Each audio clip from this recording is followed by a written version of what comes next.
நீ ரொம்ப மாறிட்ட. ஏங்க அன்னைக்கே சொன்னேங்க, மாறி எப்பவுமே ஒரே மாதிரி. ஆமா யா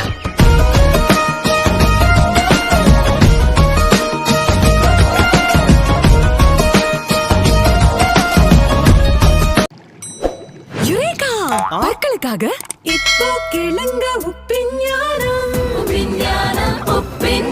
கோல்கேட் ஆக்டிவ் சால்ட்ல உப்பு இருக்கு. சோ பயங்கரமான கிருமிகள் பற்கள் மற்றும் ஈறுகளுக்கு நடுவுல தன் வீட்டை கட்டும். ஆனா கோல்கேட் ஆக்டிவ் சால்ட்டோட ஃபார்முலா இதை தேய்த்து தேய்த்து காலியாக்கும். எப்படி இனி பற்கள பிரச்சனை சான்ஸே இல்ல. Colgate active salt.